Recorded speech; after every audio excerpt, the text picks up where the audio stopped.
Welcome to the show with 340 something's ready to go. Welcome to the Life Around 40 podcast. Tonight we have our traditional hosts, as usual, Taylor, Drew, and myself, Graham. Thanks for joining us for another episode. It's already been a little unhinged before the show started. It was a dry start, some would say. Dry start, thank you. I feel like this one might be a little out of hand. So, guess we'll see how it goes. Are you ready to go, Taylor? Are you ready to do this thing? I need to type out. Okay. Oh my gosh. I'm in. Are you? Are you sure? No. Okay. Well, Drew, how have you been while Taylor, gets control of himself? So It's been all right, man. I painted my white wall because looks nice. I'm white. The wall was white. The wood was light. It looked like one big blob when I was trying to color grade. So I was like, I need to add a little touch of color somewhere. Yeah, it's kind of funny you mentioned that. I was going to wear my red hoodie for this show tonight just because it's kind of chilly. And I remember you guys talking extensively about how red it made me look. It did. Because of the color grading. So I went ahead and went with the nice. I'm telling you, I take umbrage blue. with the whole extensively. I think we mentioned it for like all 20 seconds there. It felt awful extensive, I'm not going to lie. Okay, whatever. Just because You 20 look- seconds is a long time for you doesn't mean... It, Ta-da! I'm trying to avoid those. So I'm trying to get better at avoiding those. So, all right. Taylor, anything new for you? Are you ready? No, I'm not ready, but well, I mean, it's been a fairly busy week so far. I texted you guys yesterday, but my father had to go to the hospital, and I had been dealing with that for a little bit. So, but all together seems to be as okay as he can be, which probably isn't very okay, but it's life and such. But other than that, I've just been getting prepared for Saturday, because Saturday we got that one shot and stuff. So I have to go buy the ingredients for the food I'm going to bring. Exciting. I know one thing for sure. It's going to be that caramel pumpkin dump cake I was telling you about. Mm-hmm. It's very tasty. It's like a dessert. And I don't know that I want to go through the whole rigmarole of making Chex Mix, so I might do something a little lower key. That's fine. I was considering having just like a harvest thing of like popcorn, pumpkin seeds, and dried cranberries. Okay, yeah. It's like a kind of thing. So. If you want to make it real special, get some candy corn and mix it with salty peanuts. It is actually really good. I mean, I like my candy sister-in-law. corn. My sister-in-law had some of that out. She'll have it out during fall, and it's very tasty. Candy corn, salted peanuts. I'll make a note of that. Yes, the saltiness offsets the super sugary sweetness of the candy corn. It works very well. So Okay. I don't like candy corn.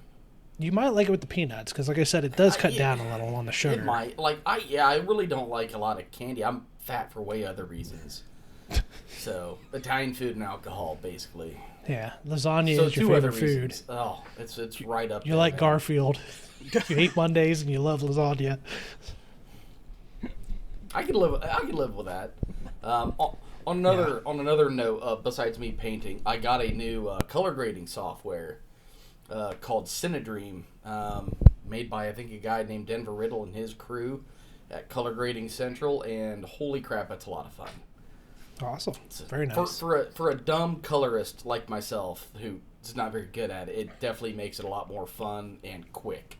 And that's what I like, is I could get through a scene in like 2-3 minutes now as opposed to 10 minutes, and it looks really good. So it's pretty wild how much that's like its almost own job skill set. Like it could be its own job as being a colorist. It is. Like how much goes into it. So, yeah, you're literally they're called a colorist. Colorist, yeah. Yep. So, and that's like audio engineers and stuff. Those guys blow me away too. That's how they can do that. Just working on some of the stuff for this and DaVinci, it was so far over my head. I was like, I don't know what I'm doing here. So, Yeah. But- And as mostly deaf, I could never be an audio engineer, so I literally just have to rely on seeing things clipping or not clipping. yeah, watching what is it, is it the sine wave they call it? Yeah, whatever you want to call it. Yeah. I've never The dug audio into file, it. is it spiking real bad? Okay, we can. Yeah.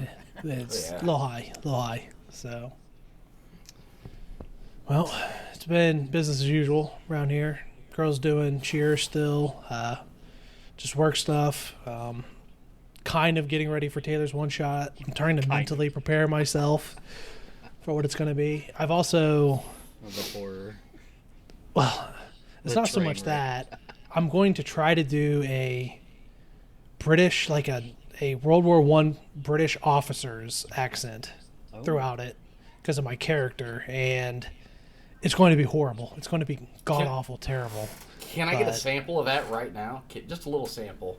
Oh, you want me to hear? I'll take off my headphones so Yeah, I don't get. yeah, take 'em spoiled. off. No, you're 'Cause fine. I You want, can- no, I don't know. I want to hear it Yes. in the moment. Oh, so. in the moment. Yes. Oh God.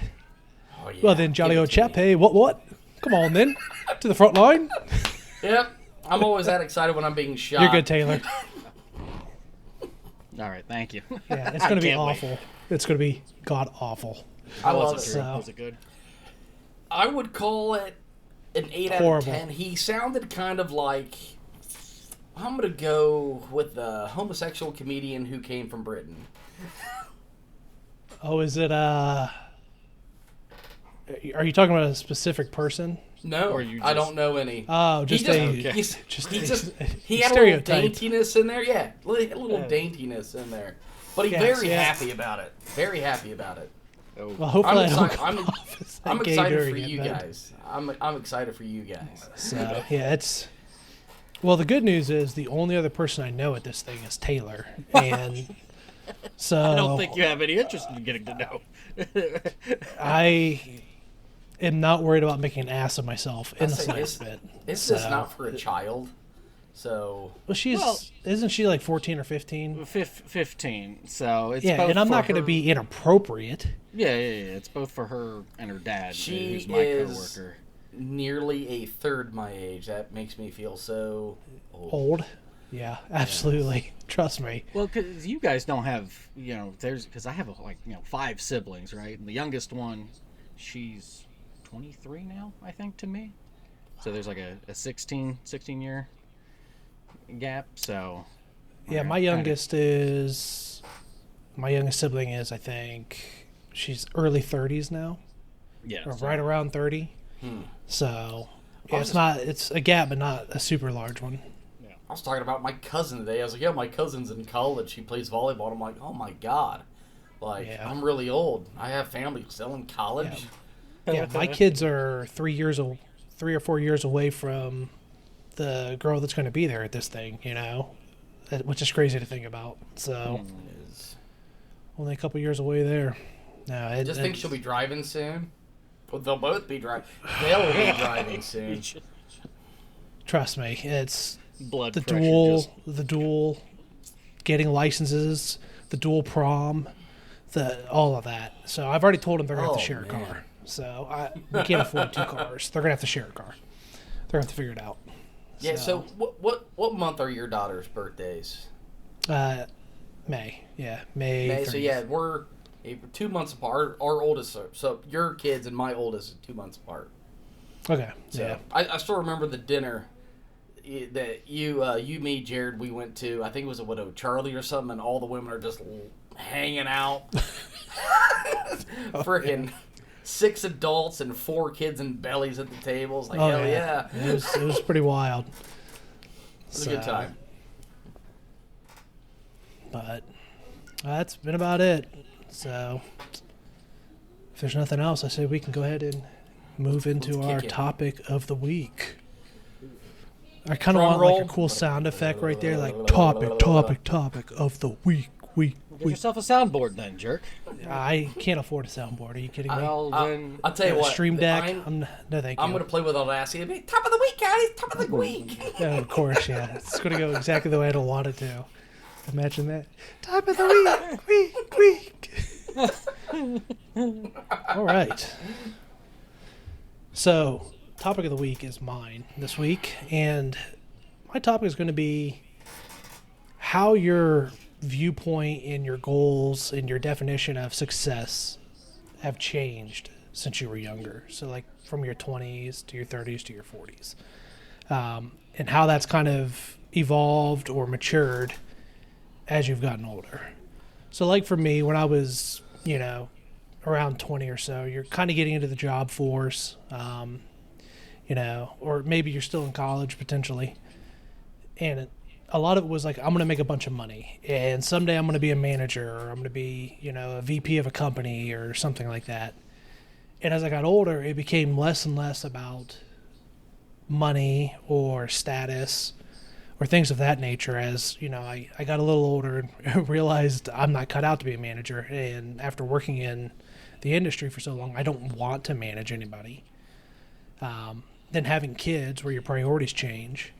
To as I've gotten older now and my kids are growing up, it's become more about not so much my status in life or the amount of money. I want to have, like, when it comes to wealth and money, I want to have enough to take care of what I have currently and be comfortable, but also have enough money that I can help people out, friends, family, if they need help financially somewhere.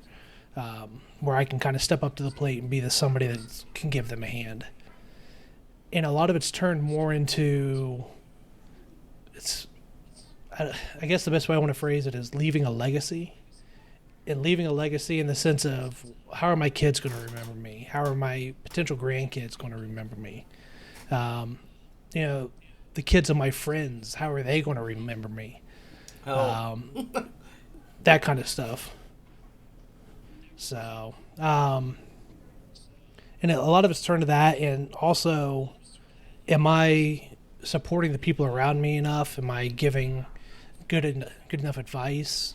Am I sharing wisdom with the people around me and trying to enrich other people?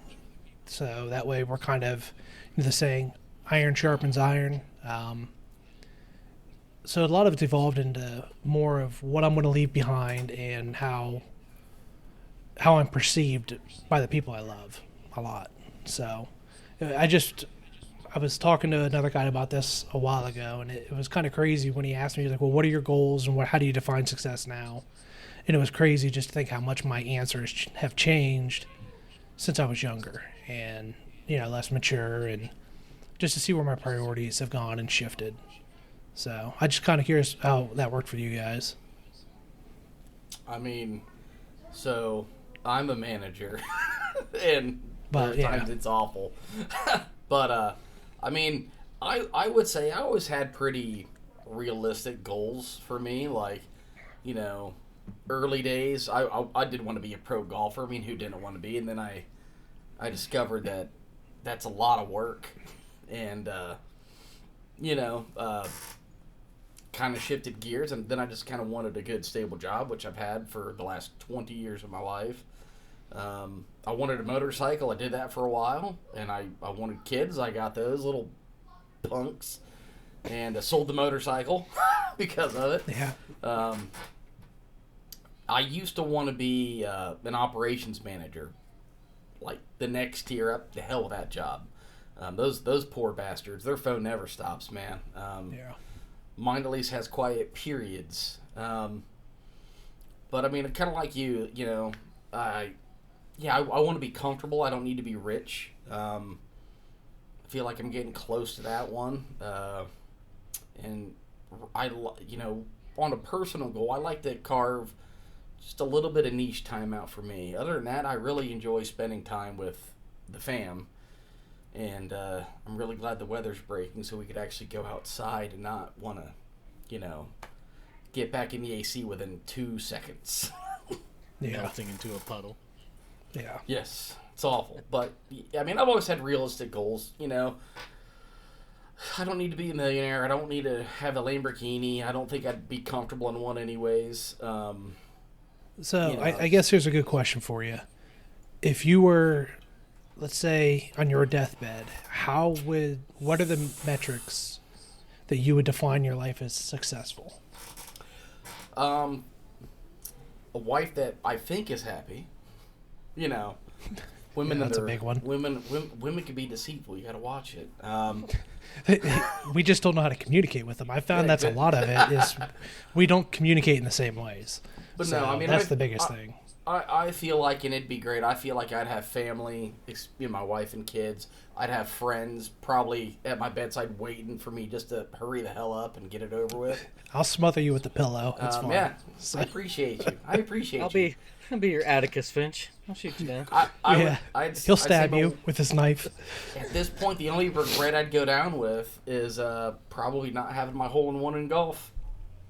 Well, we can't say. You still have time. You'll get there. I hope. Speaking of, I saw a thing post the other day. A 12-year-old got one. I saw. So- Fuck you. Yeah, That's all. it's so frustrating. It's like, oh, took my son out for, he's 12 years old. He's been golfing for 2 years. Got his first hole in one today. It's like, go to hell. Just Yep. go to hell. Eat shit, kid. Stub your toe. in the most positive way possible. Oh, for sure, yeah. So, Kid doesn't even understand what he's done. I've been swinging oh, golf for sure. clubs No for one, no one 30 he's not going to years. appreciate that. 30 years. I can't get one in there. They've flown in and come out.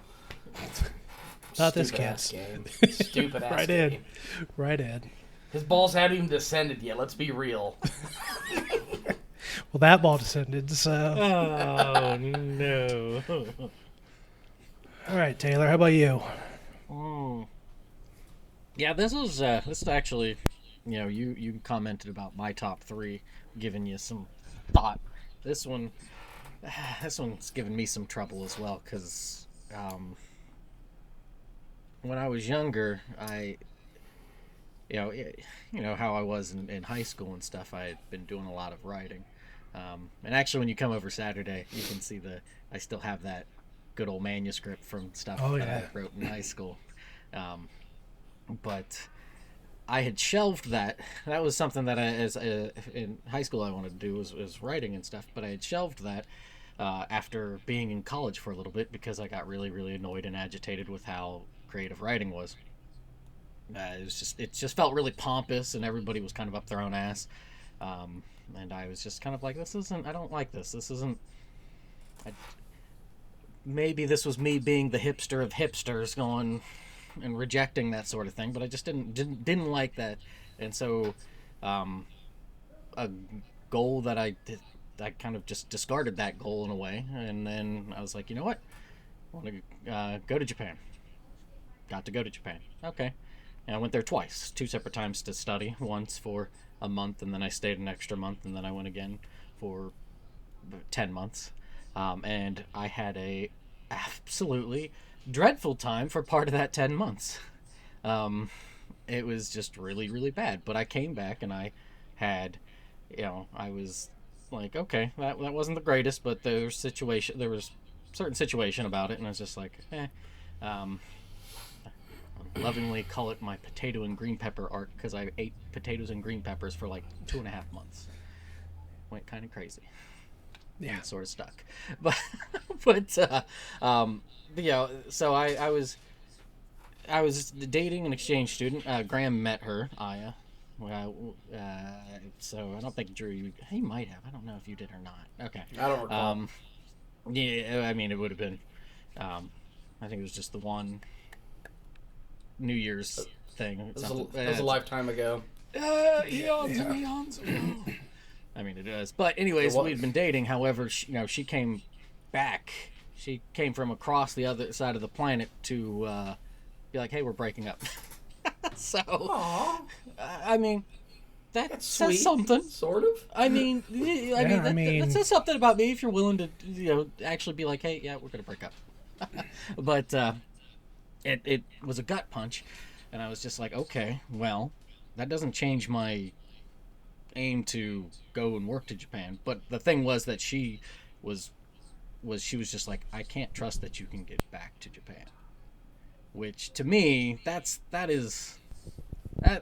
one hell of a gut punch, right? It's like, here's somebody who loves you is like, yeah, I don't have faith enough that you can actually do this. And it's like, okay, I have some choice words. Toodles? I'll just stick to yeah, toodles. No, I'm gonna do it anyways. So you know how obstinate, how stubborn I can be on things. Well, like, I'm getting back now. Well, yeah, that just kind of just sort of lit a fire on me to do that, and I was lucky enough to have that, so I got that opportunity, and so I was there. I'm working there, and then I kind of got content, and then I was just the stupidest thing. I'm taking a walk after I had torn a ligament, or at least partially torn a ligament in my foot, playing soccer with the kids. I was rehabilitating it and walking around at night, and I see a shooting star, and it's like, I can't think of a wish. I always had some sort of wish. Oh, I wanted to be a brain surgeon as a kid. Oh, I wanted to do this. Oh, I wanted to write books. Oh, I wanted to do yada yada yada. And I looked at the thing and I was like, I don't have a wish. What is wrong with me? And so it's actually what kind of led me coming back is like, I want to write. I want to get to write. Yeah. So come back, self-publishing some books, continue that. So like that's every kind of step of the way I've at least had some sort of success achieving some sort of dream, a goal that I've had. And in one hand it's really nice, and in another hand it's kind of like, it's like, what's the, I can't remember what the movie is, but there's a quote about like I think it's from the Dark Knight, about being a dog and chasing cars. You don't know what you do once you finally get one. Yeah, once you finally get one. Yeah. Well, it's kind of hard because you get it, and then it's like, what do you do then? Okay, do you have any other goals? Like, it's you have to reset, reevaluate, and it's a climb in itself, and so it's as I have nearing the let's say the back third of my years.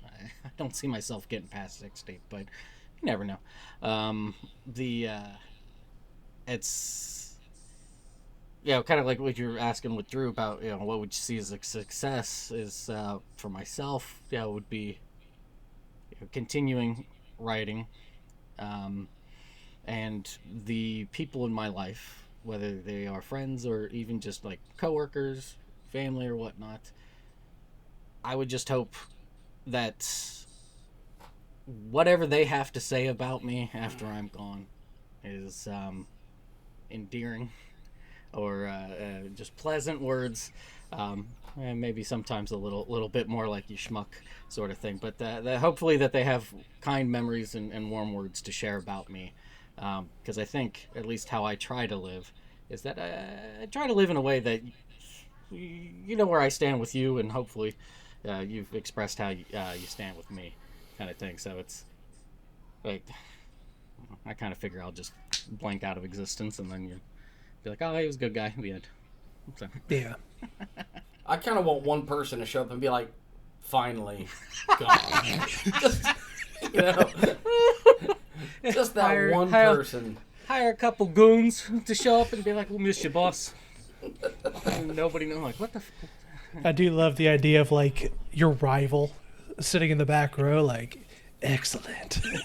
Did anybody see the video? I think the guy was in Scotland or Ireland. As he's being lowered into the ground, he's got a voice box going, hey, knock, knock, knock, what's going on? Oh, Am I God. dead? And he just starts singing and shit, and like, everybody's, and then this this guy, legend going into the ground, man. What was it? Sega Rally Racing had the game over, yeah. Have that going as your. That's You guys ever listen to the comedian Nick Swardson? Oh yeah. He had a bit years ago where he talked about his funeral. He wants a closed casket, but then suddenly the casket opens and it's empty, and people are like, "What's going on?" And then he's going to drop down from the ceiling on strings, like fly over him. He's like that. He's like, I'm gonna have like music playing and a light show going, and I'm gonna be like flying over the crowd on strings. I'm like, yeah, that's a good one. I do want awesome. to be. I want to be cremated just because I don't need to take up any more space than I have already. So it's funny you mentioned that because Brittany and I have had this discussion a few times. On my mom's side of the family, most of our family members have been buried. On my dad's, several have been cremated, including my dad. So I've asked her several times, like, well, do you want to be buried? Do you want to be cremated? And she's like, well, what do you want to do? I'm like, well, I'm going to do whatever you want, whatever you're going to do, because I plan on us being together there at some point. So if you want to be buried, I'll be buried with you. If you want to be cremated, I'll be cremated as well, and somebody can put us somewhere or something, whatever. So it's kind of weird to even have those conversations, and I feel like we're maybe a little early on it, but Never. yeah. Never. Dude, like, the earth is going to be full of dead people if we just keep burying everybody. Let's be real. Yeah. We all take up too much space, so I just don't need it. I think at one point my wife was like, well, where would I come to see you? I was like, I'm not in that ground. It's just the husk. In your heart. It's just the husk, man. I don't want to waste time. I wouldn't want to waste time to go see me in the hole. Like, you're just staring at a rock that has my freaking name on it. Who cares? You're like, you just walk out to the living room, honey. It's pretty easy. I'm right there on the shelf. I'm right there. Well, so, no, there's specific orders. She's to take Putter, which we'll get into that later. Yep. And she's to take me, put the box together, shake it up, and then just wherever you need us. Just chuck us out there. Yeah, I wonder if they'll Course, just... woods, I wonder if I can care. get Brittany to just throw my body into Alum Creek. The whole body? Just toss it in there. It's like After the funeral, just take me out of the casket and throw me in the creek. It'll be fine. Could I, tie you up in a white sheet with some duct tape and then roll you in? No, I want to be, like, in my outfit, just limbs flopping around, just thrown in. Well, rigor mortis would have set in by then. So just throw the stiff board of my body in. Could I give you the concrete shoes? Dude, I'm dead. You can do whatever the hell you want. Well, Yes! there's certain things you cannot do. But everything but that, you can do. I don't care. Oh, man. just Taylor, defile the body appropriately. No. Yeah. You could we'll set up a whole thing. You get to swim with the fishes and just Oh, God. water only be 4 feet deep is extras in there. Final episode of Life Around 40 podcast. Just video of me, you guys doing the scene and throwing me in. Oh Lord! I've talked with my dad about that. He wanted to do the down in, I think it's one of the universities of Tennessee, of donating the body to have it be taken over by like mushrooms and stuff like that. And You can also donate it to the FBI, and they'll use it the facility they call the ranch, where they do all like their field training and stuff. And they also do like body composition, decomposition, like testing and stuff like that. So yeah, you can donate it to that. that's probably how I'd want to be. Kind of like Diogenes there. Throw my body to the dogs, let the dogs have it. Cause I'll just donate mine to the military, and then they can do it. They can strap it to a bomb. They can do whatever the hell they want with it. I'm not using it anymore. I don't care. So you have to send the video of it to my arch nemesis, so they can get Do you some have glee one out of yet? it. Everybody has an arch nemesis. You just might not have met him yet. So. See, just because it's yourself doesn't. That's true. Yeah. The innermost. If I have any nemesis, it's one of those bastards in the school parking line to get your kids. You got those people that try to cheat in and cut half the people off every day. Oh God, yeah. Just wasting an extra 10 minutes to get your bitch ass back in line. I used to deal with that when I would pick them up from their elementary school. I hated it.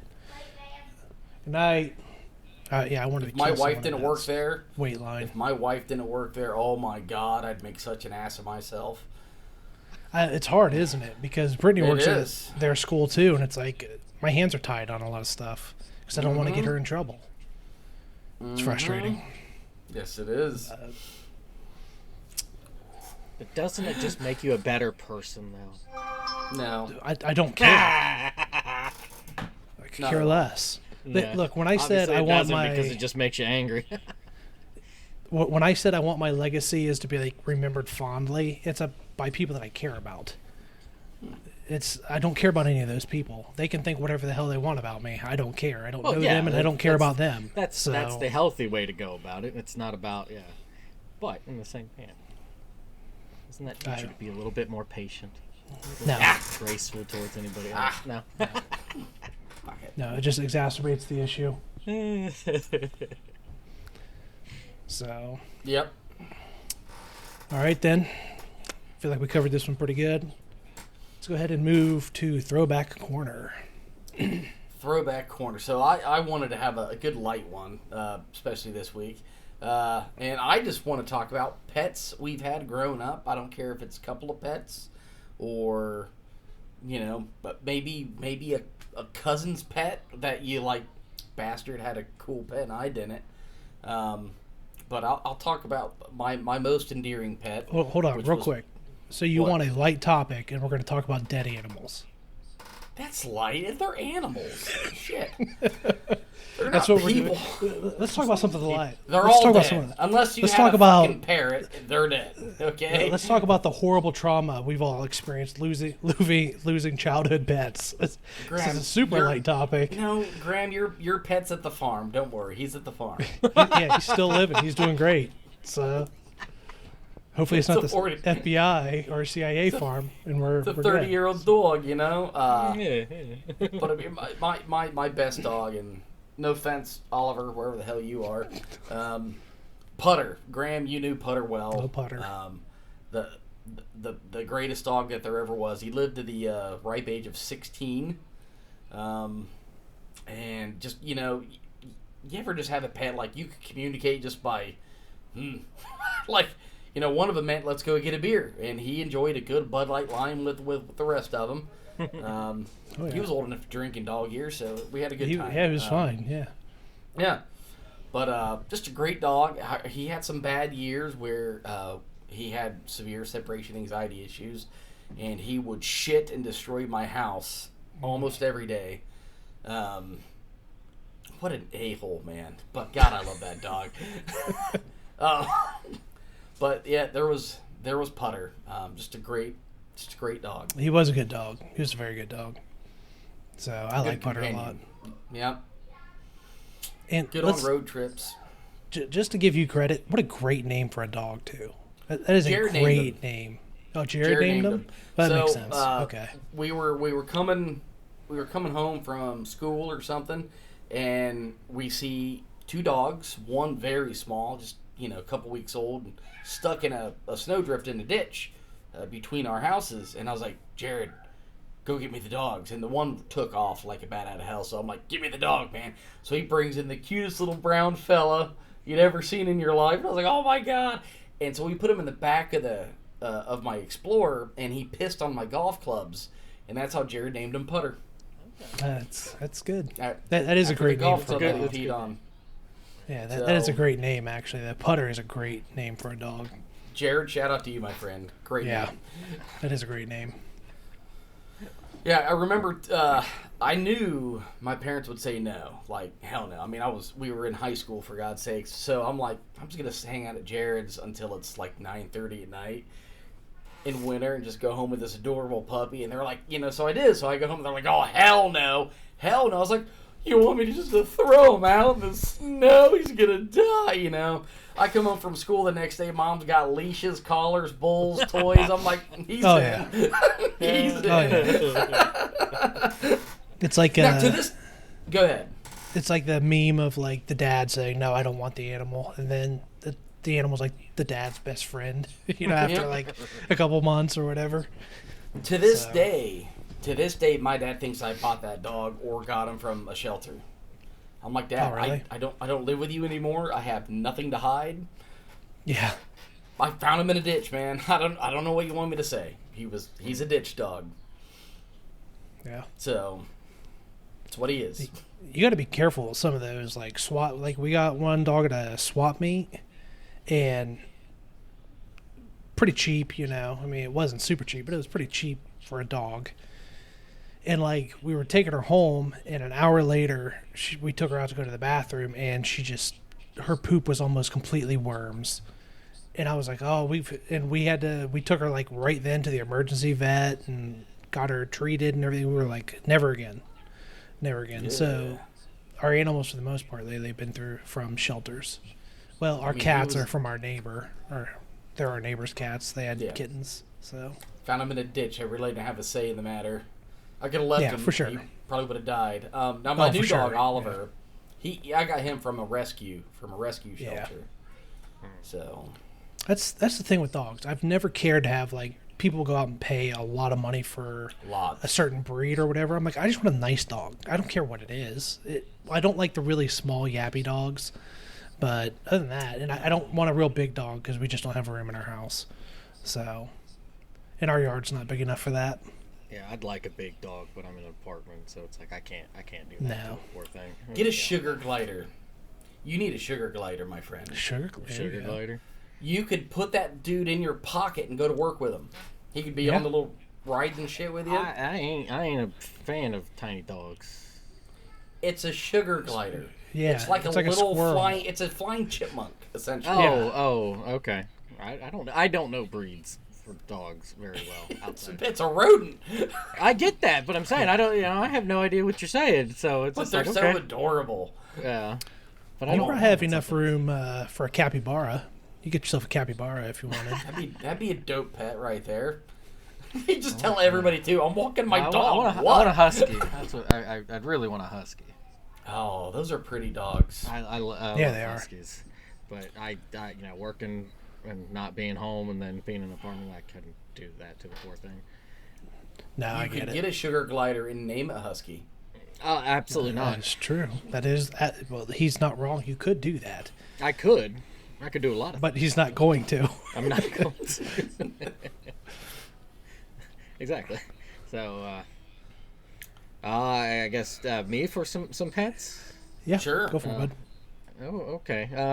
I had parakeets. Well, they weren't mine, but they were okay. I think they were parakeets. When I was a kid, when we first moved to Sunbury, so I was about like 4, 5, 6 years old. They ended up passing away, but I don't remember from what. But I remember waking up and they had died. That's, and then we had 2 cats. They were like pitch black, except for they had like a patch of white fur. Oh yeah. One, referencing something pre-recording. I had named her Nermal because I was a fan of Garfield as a kid, and so one was named Nermal, and she, tiny little thing. And then we had this same. A couple years later, we gotten a similar cat, and he was a chonky boy, and his name was Fred. Fred. And Fred the obese cat. Yes. Oh yeah, that is totally a fat cat name for sure. Right. Fortunately, when we moved from Sunbury to Columbus, we had to give up the cats, and my mom gave them to one of her friends. And I guess Fred stuck around, but Nermal had ran off shortly after getting there and then got like hit by a car or something a couple weeks after. But the woman had lied and said for like months, oh yeah, Nermal and Fred are fine. Doing great, yeah. She's at the farm, don't worry. At the farm. Oh yeah. And it wasn't until afterwards we'd heard about that. And then we had I can't remember the mix, but it was a chow and I can't remember the mix of it, but a chow mix of a dog, Chica, and she was good. She was a good dog. So there's another one that I could mention, but that one's a little bit more of a sad tale. I don't know if I really want to. Oh, I'm gonna give you a tale that you've never heard before. So, oh no, on a pet that my cousin had, I come back to this at least a couple times a year. My cousin had a mouse, which I thought was a dope pet, right? I was like, oh man, a mouse? Cool. They're rodents. You don't want a mouse. However, I thought it was cool. I had hamsters. He had a mouse. Like, that's great. Mouse got out of the cage. They're crafty little buggers. So I'm sitting down with my aunt. Michael's still, like, coming out of class or something stupid. I don't remember. It was, 30 plus years ago probably. And we see the mouse just darting. It goes under the couch. He's like, "Oh, Drew, there's a little mouse. Help me move the couch to get him." First off, two people moving a couch, and you think you're just I'm going to move the couch and catch a little mouse. Probably He's going to be sitting plan, there. right? Yeah, he's going to just be hanging out. Hey guys, you caught me. You know. Ooh, got me. So, but yeah, we're going to move this couch. And let me tell you, the sheer grit and determination this little bugger had to not get caught. Horrible. So, we're moving the couch. And apparently, either his fur or something had gotten stuck in a pinch point on the couch. And he held on to the carpet for all his little life, and we skinned that bastard alive. Oh my God. We pull the couch, and there's just this little pink blood thing.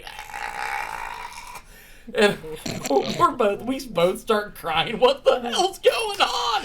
Oh my God. So, she did the best thing she could, and that was like, hit it really hard with something. Yeah, just kill it. Yeah, Just right away. out of your misery.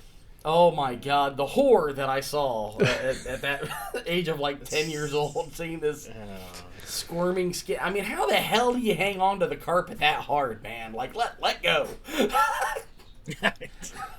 Oh, Shit. Poor little bastard. I have an unfortunate mouse story. Well, It ends unfortunately, but the story itself isn't too bad. So when I worked at Siemens, there was two other guys I worked with. We were always pulling pranks on each other all the time, which we did too. It was all the time. And we had a thing going where we were trying to see how much trash you could smash into the gas cap cover and like the gas ruin plug and the hinge cover. How much trash you could cram into one of those and close it. So when the guy went to open it next time at the gas station, all the trash fell all over the ground. And it just escalated and escalated and escalated.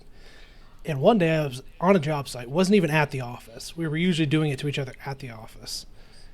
And I go outside to my work truck, and there's electrical tape taping it shut. And I'm like, that doesn't look good. I went over and I pulled the tape off, opened the gas cap, and they had gone to the pet store. And those little white mice they sell for like snakes and stuff to feed to snakes? They had crammed one of those things in there. That didn't cram it. Like, it had plenty of room to move around. But it was trapped in there. And it scared the shit out of me. I'll be honest. I was like, whoa, jeez. Finally was able to wrangle the little dude. And by the time I was getting it wrangled up, they come pulling around the corner, just dying, just absolutely losing it. And I was like, no, it wasn't them. I put it in a container. That's right. They didn't come around the corner. It was later on that they were dying. I put it in a container, took it back to the office, and one of the guys, I was like, what do I do with this mouse? I was like, I don't have any use for this mouse at all. I don't want to just kill it. And one of the other technicians was like, I got a snake at home, I'll take it. I'm like, all right. Funny story. Tragic end for that mouse because it died. Could not escape the snake. You just And then it was later on they into were the laughing woods? at me. That's what it was. Oh, you think it's going to live in the woods? No, it's not No. made for that. But at least it had like an ounce of freedom before it died. Well, I mean, I guess you consider in my gas cap freedom. I'm going to say no. Look, No, he had an I've unfortunate known you- life. I've known you for a long time. There was nothing positive about the way you kept your work vehicle. No, you're absolutely right. It was awful. It was terribly disgusting at all times. It was possibly a hazardous area that humans It should not was have for been sure. in. I should have gotten. hazard, just hazard. I don't know. I think I Yeah, should have gotten thank you, hazard pay. biohazard. So I mean, Taylor, you've seen the show Hoarders, right? Yeah. Well, my mom lived that, so I know. That was Graham's car. Like that was his work. I've always been a car hoarder, but it's gotten a lot better. My car's not like that anymore. No, it really has. There's you've grown. there's some trash on the floor at the passenger side that I need to clean up, but it's nothing crazy. It's like 1 or 2 cups from a fast food restaurant, maybe a fast food bag. But it used to be like, it was car hoarders. I once met Graham it was either his Nana's house or his aunt's house, and he was going to take his wife home. I think you were married at the time. He was going to take her home, and she's like, I can't even get in. I was like, I'll take it. No, we had to have been dating, I think, at that time. So I was like, I got you. It was mostly because I think by the time we got married, I was pretty much broken to that habit. habit. Well, except for my work truck. My private vehicles are not like that anymore, but my work trucks were still pretty bad. Yeah. So, no, I mean, it is a work car. I get it. It's not as important, but damn. Yeah, it was rough. I have no excuse. So, luckily, I learned from that and grew out of that. So, all right, Taylor, got any more pets? So I will have a sad one here, but it's one that I honestly don't have memory of. Okay. Well, so I was a wee lad, and down in Texas we had a dog. I believe the dog's name was Teddy. I actually have a picture of him in my.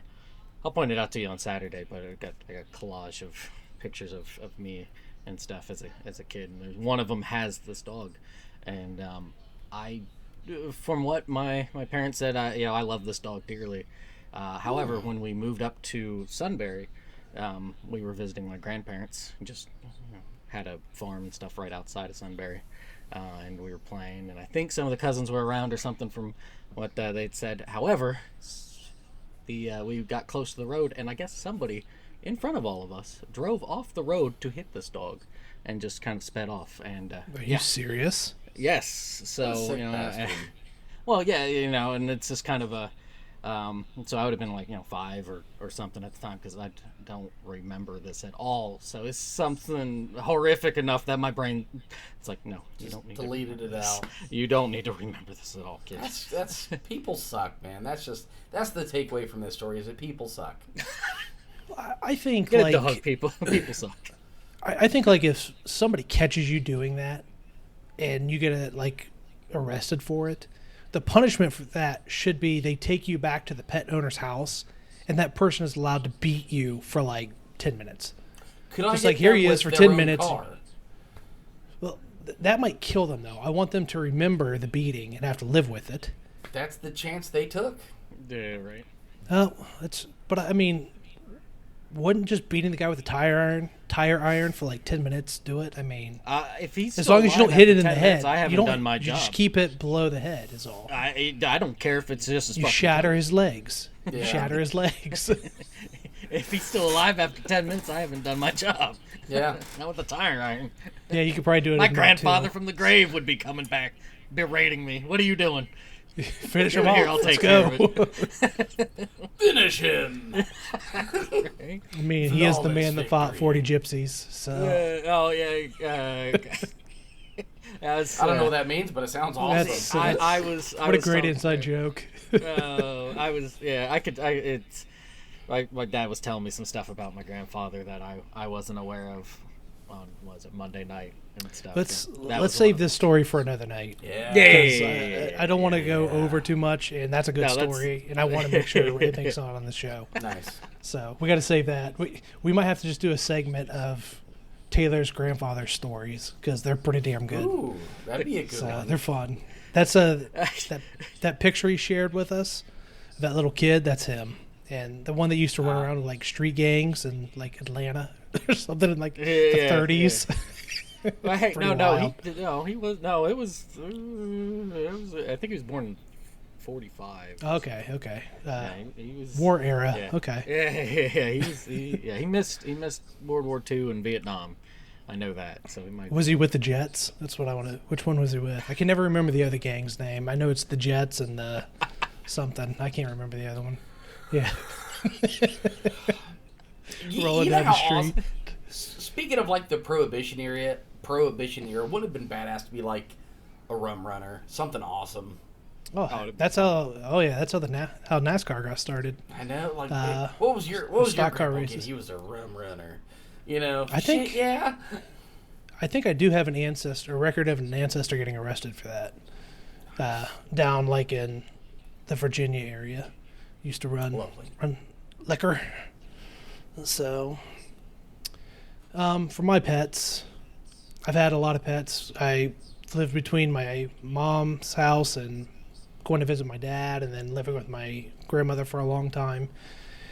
My grandmother and aunt collected stray animals like they were Pokemon. I mean, it was just constant. You gotta catch them all, man. That's I don't think they ever went out and got a cat. It always just like showed up, and it was always like this kind of half indoor, half outdoor cat. But I know when I was real little, I had a little parakeet as well. The only reason I can really remember it is I have a picture of me with the parakeet, and he's sitting on my shoulder, and he's chewing my earlobe. He would do that all the time. He'd reach up and like gently chew on my earlobe.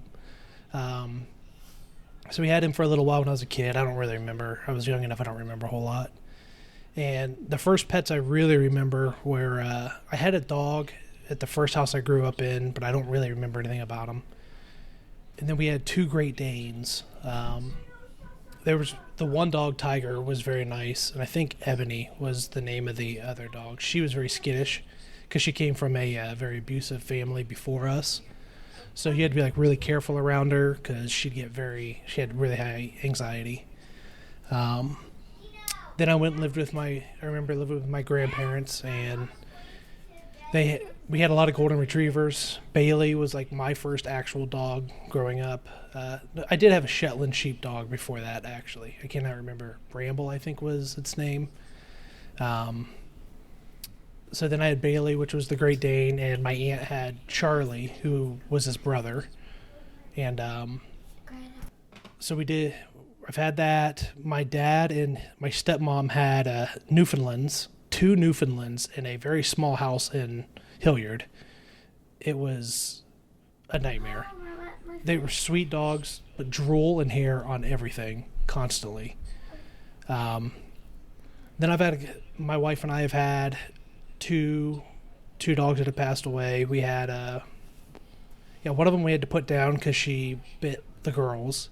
She came from a pound in Columbus, and she was Audrey. She was a nice dog to us, but she was a little kind of like Jack Russell mix, and she bit the girls twice. And on the second one, it was bad enough. We were like, we have to put her down now. They were little babies. That was Audrey Nubbins, by the way. Audrey Nubbins. Oh, yeah, Audrey Nubbins. Yep. She had a little deformed little ganky arm. leg, man.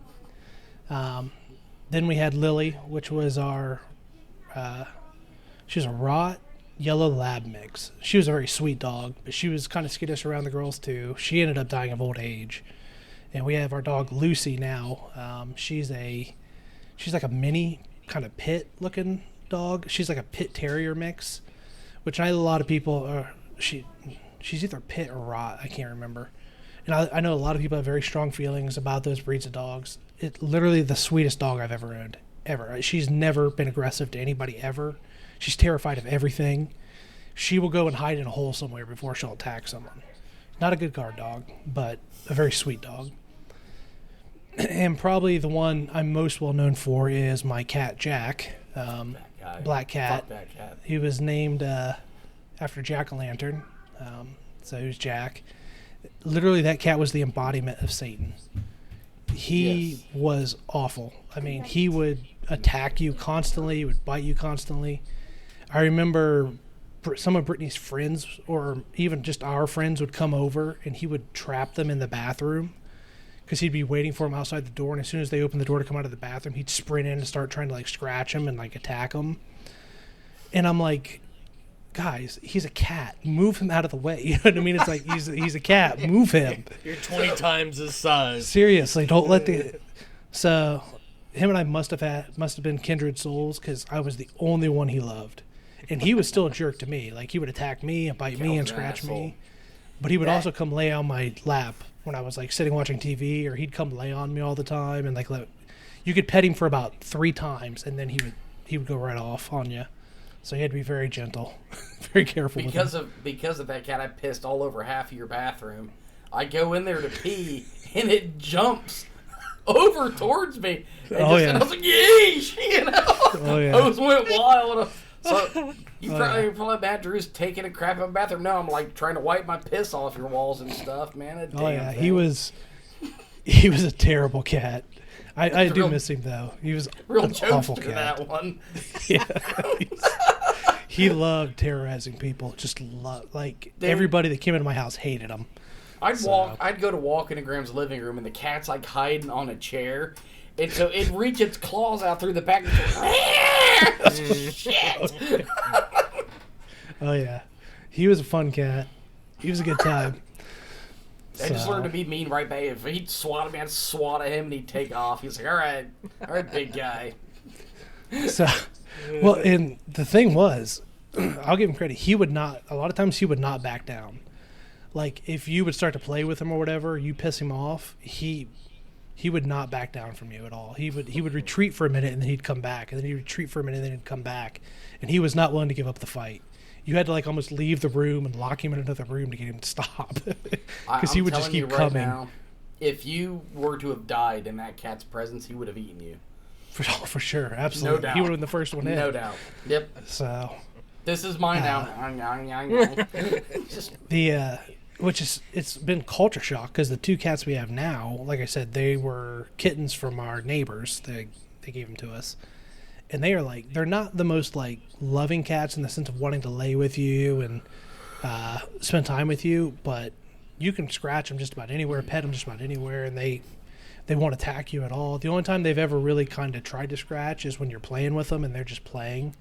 Well, I guess I will say we were brushing one of them one time, and I was trying to hold her still so my wife could brush her, and she flipped out and like bit the hell out of my hand and like scratched the hell out of my arm. So if like you put them in a position that they're scared, they'll get you. But other than that, they are super nice cats. I just don't know how to handle it. So I'm used to Satan living with me. So it's kind of like I'll walk up and I still have that reflex where I'll start petting them for a minute and they'll kind of move their head and I'll be like, because that's how Jack was. You'd pet him, and then you get scratched, and he would go fast. So there are times now where I'll like be petting them and they'll move their arm to adjust or their head to like get a better, so you can scratch them better, and I'll still snap my hand back because it's like that reflex is still there. Oh.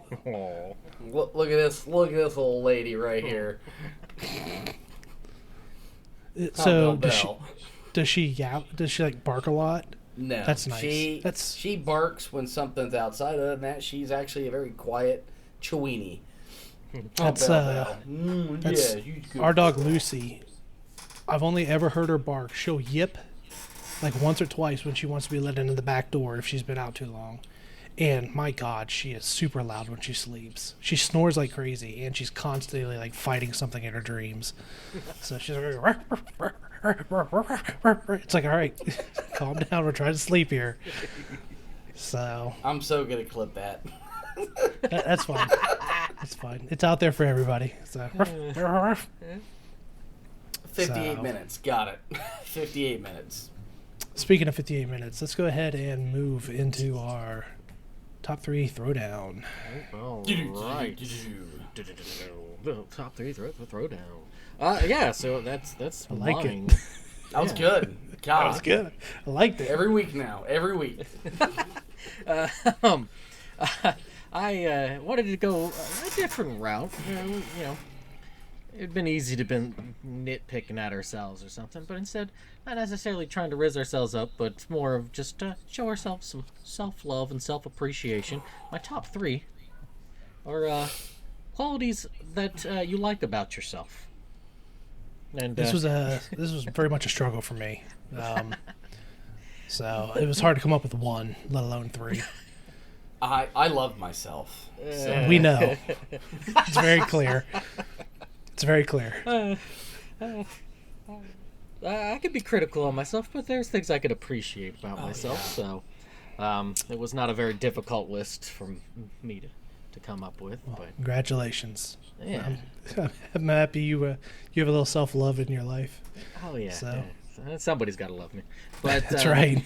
But so kicking this off, I don't have this in any order. There wouldn't be really an order for this sort of thing. Yeah. The first one I have here is that I feel like, at least for myself, that I may be very staunch in my personal opinions on things or what I think about things. However, I feel like I'm very good at being reflective and reevaluating, especially when new information comes in.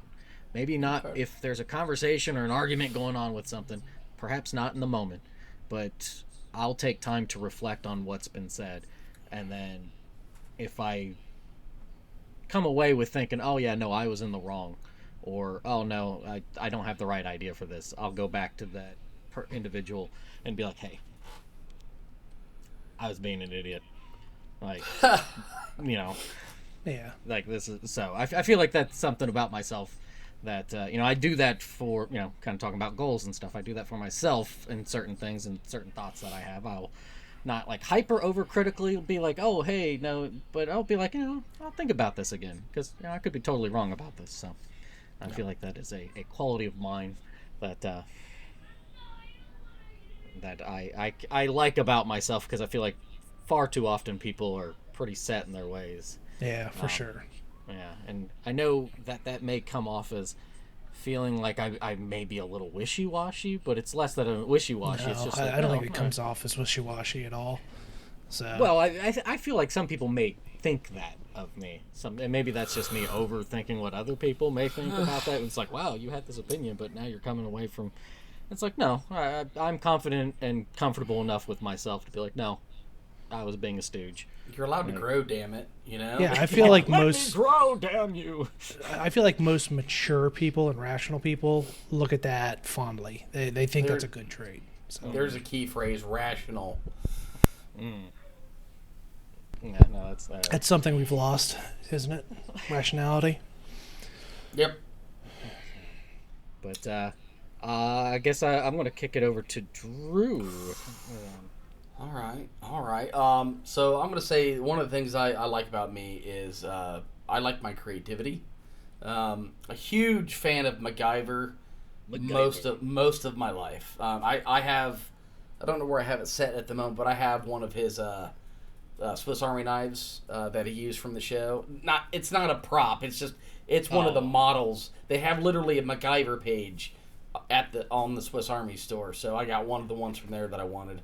I think it was a Father's Day gift from my wife and kids. It was awesome. But I mean, through, work or sports or personal life, stupid camera gear, I use, my creative brain to problem solve, to come up with unique solutions, to find a nice solution to, get tired of editing kids out of the background of my stuff. I mean, I feel like I'm in a nice cozy room, but really it's just 2-3 foot by 7 foot boards held together with a couple straps behind me. Back. They don't need to. Yeah, seriously, no one needs to know that, Drew. Look, you're in a super cool podcast specific office. Yeah, it all moves. Yeah.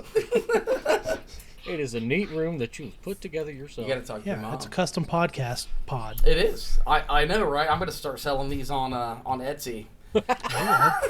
Just don't want to pull up a stupid green screen behind you. There you go. Because for me it sets up in like less than 5 minutes. I'm in the house with them, set them up. It's done in less than 5 minutes. Yeah, it is pretty ingenious. It goes right back to the garage when I'm done. And yeah, a kid just ran right by and you never saw her. And there she is. She's right there. Yep, that's super nice. 15 minutes. 5 minutes, 15. No, I need you to give me more. Oh. Yeah. My daughter needs internet time. Here, one sec. I'm going to go request. Do you have to enable that? Is that what's going on? Hell yeah. All my kids are under my governance. That's right. Under the thumb. You want more time on the internet? What have you done for me lately? Yeah, exactly. Exactly. So, yeah, look at that. I just allowed for 15 more minutes for her to do something. I don't even know what. Such gracious governance. Yes. I know. He giveth and he taketh away. That's actually one of my favorite things. I have like the router app on here, and if a kid pisses me off, it's okay. Boop. And then you're just like, you just wait for that 1 minute for the internet to like stop. All the cache is gone. Dad, the internet's not. Oh, it's not. It's fine out here, loser. That's hilarious. The other fun one. Any parent out there who's listening, hear me out. Get Roku. Forget any other app. Get Roku. Get the Roku app on your phone and just randomly pause, go to the home screen, just F with your kid. There is nothing more enjoyable than, Dad, the TV's broken. I guess you don't need it anymore then. Suckers. Look, I can't help that it switched to football. I mean, I'm not in control of it. I'm not. It malfunctioned. I'm sorry. So yeah, for me, TV gods creativity. Yeah, I can see that. That's a good one for you. Creative jokes just to mess with somebody. Oh yeah. That only you understand. Yeah, why not? Somebody's laughing. That's all that matters. That's true. That is absolutely true. I mean, Grim, you're in a job, right? You're in a job where you can hardly talk to your wife about half the crap that you do. So, Yeah, she doesn't understand what's going on. Or they don't even care. Or care. Yeah, I don't think right. it's a matter of understanding. I just don't think she cares, which I don't blame Yeah. her. So, So- I know, right? Yeah, It's she's like, got her own bag of shit to hold. She I doesn't don't- need yours. I don't go there because I enjoy it, you know. Yeah, Come on. I don't care. I just get paid to know it. So Yep. Anyways, there's me. Burns, over to you. like Taylor's, mine aren't really in any order.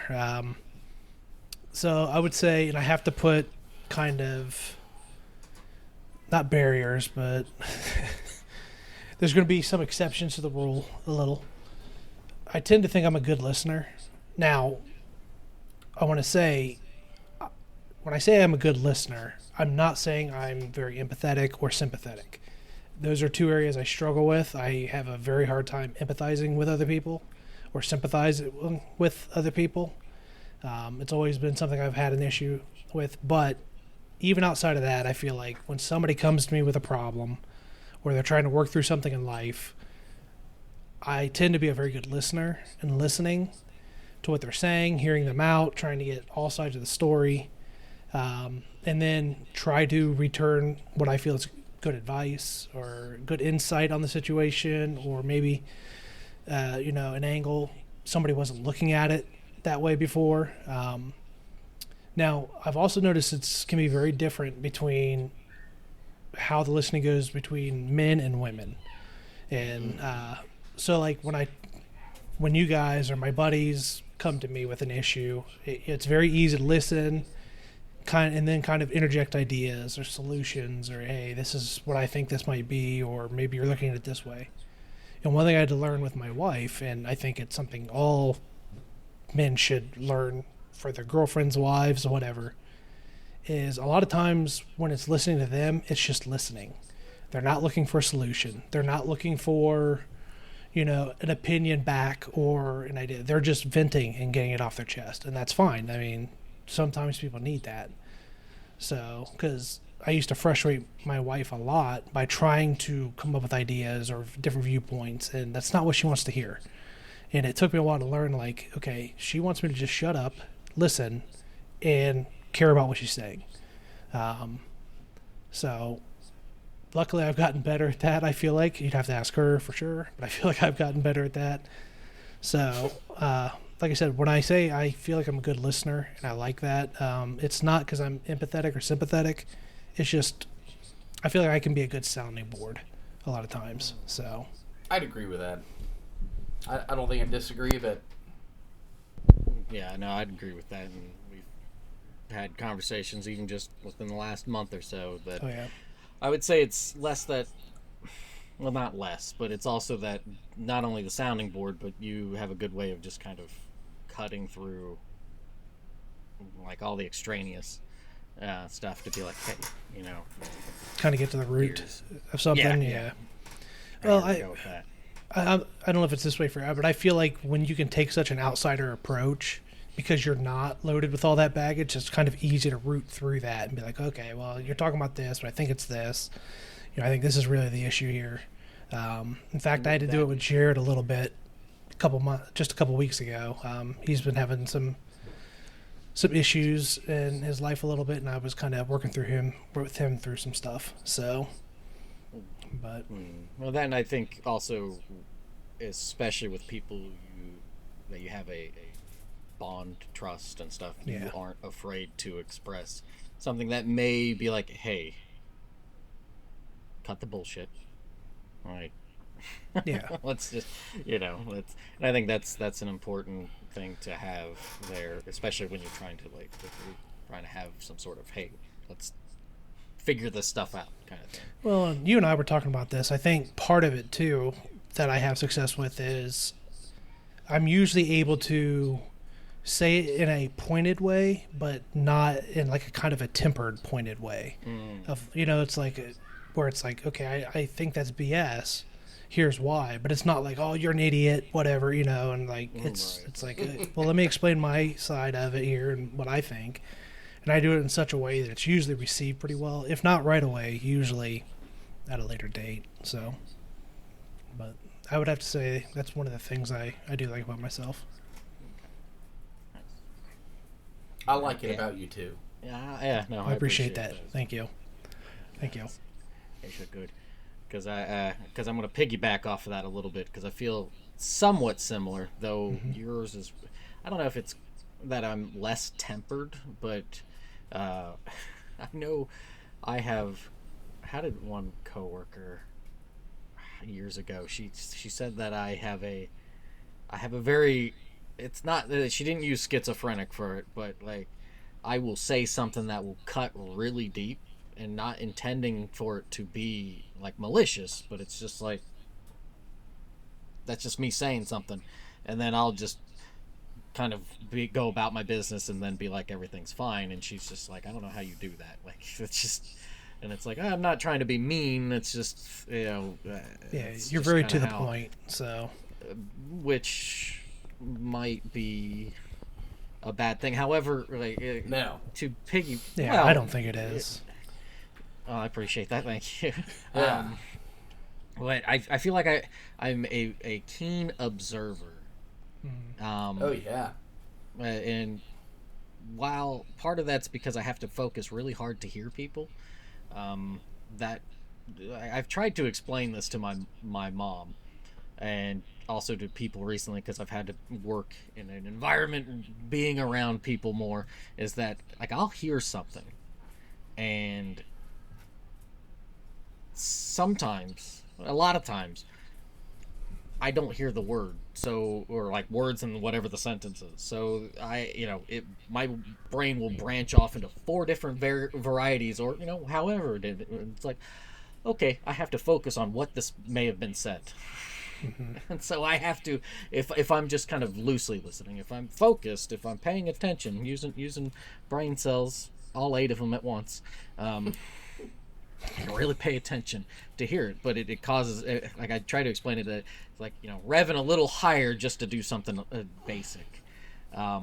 But because of that, when it makes me more attuned to trying to like read somebody's body language, not necessarily the words, but the tone of the voice, or just that sort of thing. And I've gotten really good at that, and part of that also might be because of my dad, because he was telling me about when he was in the hospital with some of the other nurses and stuff, of just kind of how, like, oh, I can tell that you used to do ballet or something just by the way that you walk and present yourself. It's just like, how did you know that, and stuff. And it's just, you get those subtle hints, the subtle clues, subtle hints that it's like there's a lot of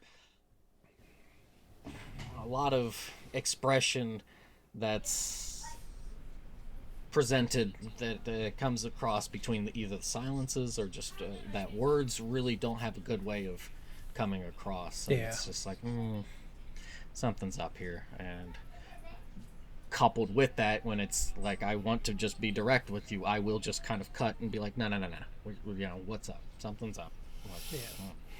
And some people, I feel like, can be a little uncomfortable about that, because not a lot of people like to be seen. Well, I'm going to tell you how I see it in my mind, Taylor. Right, you and me, Okay. Even Graham, we're smart guys. We're pretty level-headed. We're standing there with a chainsaw, and someone's on the other side of this bush, and they want me to beat around the bush with them for a while. I have a chainsaw. We're Of just gonna knowledge. cut through the. I don't need to go around and around. We're just going to get rid of that bastard, and we're going to get right to the point, because I don't have the time to always put sugar on top. You know what I'm saying? Like, if you want sugar, go to your mama. If you want truth, you come to us. I try to be, right? It's that's the, I guess, right? You don't have to be a jerk. It's all in the delivery. Right, and that's something I have tried to work on, because I know I can come across as a jerk, and it's not even like I'm trying to be at all. It's just, for whatever reason, I'm really curt, and maybe that says something about my internal dialogue to myself. But you might be on something there, yeah, so that you don't really take any of your own BS. Which I've noticed you're not that kind of guy, so you don't even mess with your own internal BS. So why you're gonna mess with somebody else's? So, I mean, I thought it was part of your charm. Yeah. But yeah, that's the second one for me. So I agree with that. Yeah. All right. So mine's broad. This one's a broad one about me, and I'm just gonna say my overarching personality. 90% of the time, I like to think I'm a bubbly, light individual. Oh, for sure. I really like to have a good time, especially work, because I don't like my job all the time. And like, if you're just like, yeah, I'm here, it's going to be a long 8-9 hours. But if you're like, all right, man, let's just, oh, well, hell, this went to crap real fast, but let's see what we can do. I think customers appreciate when you show up with a good attitude. I think other people, when they see you having a good attitude, they have a good attitude, and you can make 8 hours fly by pretty quick. Good God, I am like getting blown up here. But outside of work, I mean, I just like to have fun. You can get work done, like personal stuff. You get a lot of stuff done.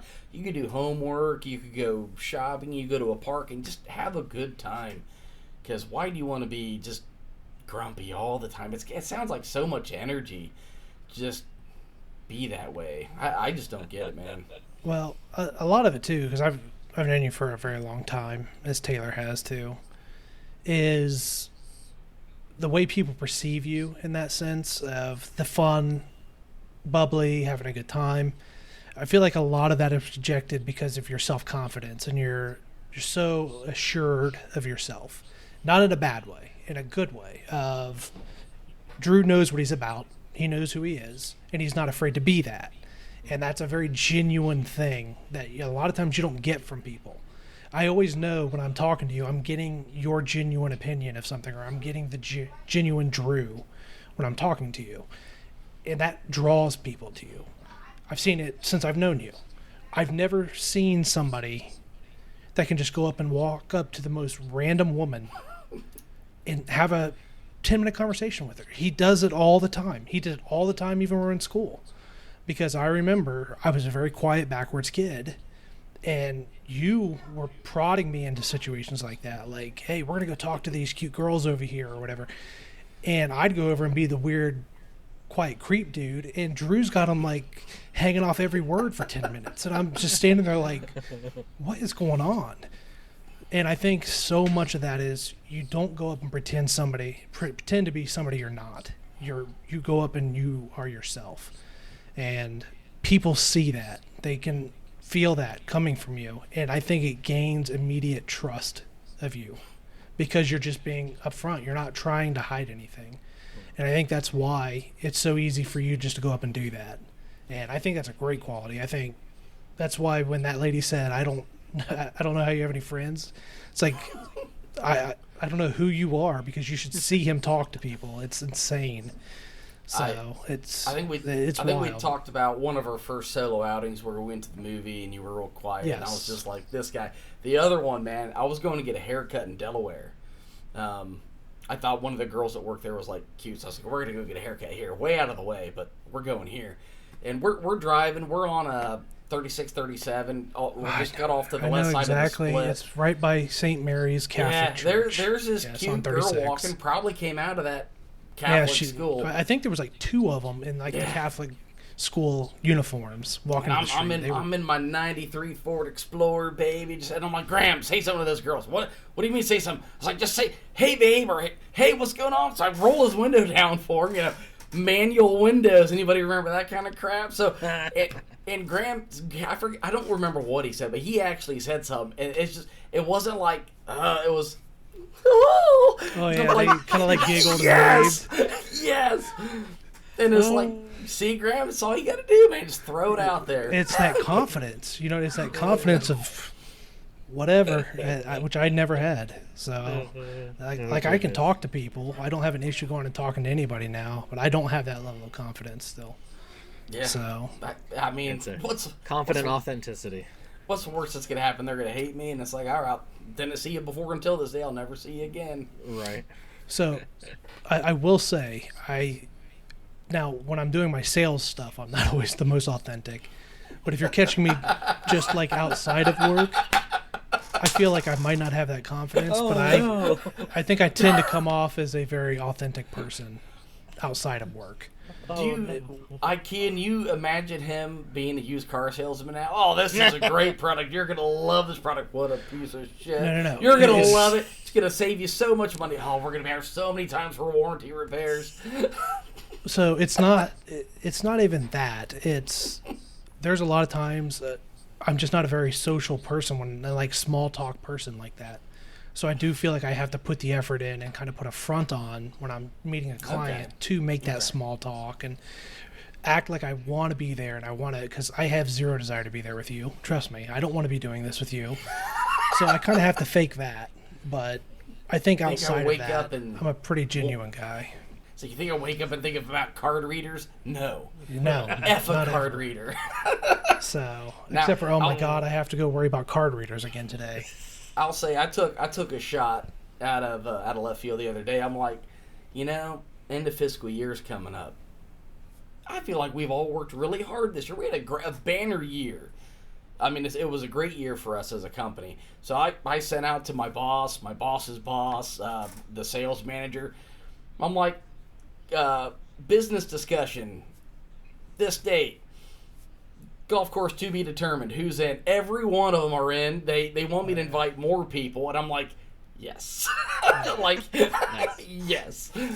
But I mean, really though, it's really good to get out there, especially with people you work with. You're in the trenches with them, and just. But yeah, I mean, I just threw that one out just to see what would happen, and sure enough, man, we're all in. So, getting paid to golf. Yes. No, but to your original point, I would definitely agree. I think it's a huge asset you have, and probably one of your best qualities. Oh, thanks, Definitely buddy. agree with that because Graham and I are pretty similar in certain ways, and I know I can certainly be a curmudgeon, but I slid pretty hard back into it. But I think I was mentioning it to Graham the other day. If not, I'll mention it here now. It's like ever since I've really reconnected with you guys and stuff, I've progressively have slid back into the person I used to be, whether that's good or for worse. Well, I mean, I think it's a good thing. So it's more of like, okay, you're this old now versus yeah, I get it. 20 years ago. Are you really? But it's and part of that is definitely because of how your qualities and just like saying that confidence, authenticity. That's not just some people would be like, well, you just say how it is, but then they're just kind of being an asshole. Yeah. That's not you at all. So it's. Well, I mean, I can be if sometimes I enjoy doing it, but I mean that's a different circumstance. But you being an asshole is still an authentic thing for you. Like you're actually mad and going to be an ass at that point. Right, not just like barreling in and just Doing it to do it, yeah. If anybody's met my father, they know it's an honest quality that was passed directly down Yes, from 100%. that lineage. Yeah. 100%. It's a Savco trait. It's enmeshed in the DNA. So, All right, who's up? Graham, let's have it. Number 2. yeah. So, my second one, I would say, like I said, not in order. Kind of tied into Taylor's a little bit. His first one, I tend to have a pretty easy time doing self-reflection and acknowledging my faults and being willing to discuss and admit them. For a long time, I've always tried to keep my emotions to myself. I feel like I'm getting better a little bit about sharing those. I still struggle. So I have a hard time kind of doing outwardly, but I feel like I'm pretty good at not being afraid to take myself to task a little bit on something, of like acknowledging and not hiding that, or trying to lie to myself that I'm not this, or no, I'm not that. I feel like I'm pretty good about being like, okay, no, that is a fault you have. That is something you need to work on. And just kind of constantly evaluating it and digging into kind of my own psyche of why that might be, or what's causing that, or where is that coming from? What's a good way to fix that? So it's kind of hard to quantify a little, but I do appreciate that about myself, that I'm not afraid to do that. So I feel like some people are afraid to kind of acknowledge who they are on a deep level, and I think it's a very healthy thing to be able to do. And you can't I used to always joke about this, just look how humble I am. So I'm so humble, you know.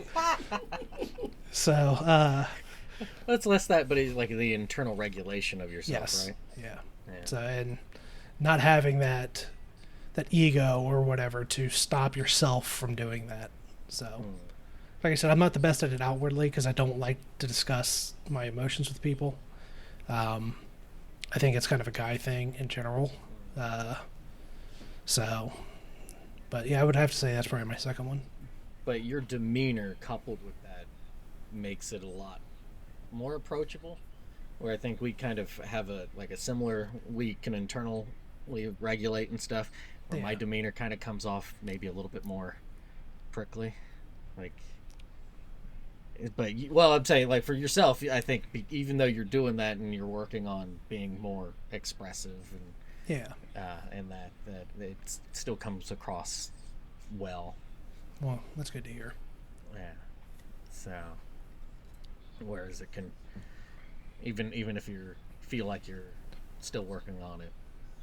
Well, and I think doesn't it's come something you're going to be across. working on. Really, should be working on forever. I don't think it's something you should ever stop working on. You can always improve somewhere. So, Oh, absolutely. but all right, Taylor. But no, yeah, I was about to say I think that's good, and it's also good because I know there's been other random conversations where you've had that I've expressed things like with my dad or whatnot, and you're like, he needs to work on being a little bit more willing to kind of express himself and stuff, and so no, I appreciate that about yourself. So. All right, my last one here is and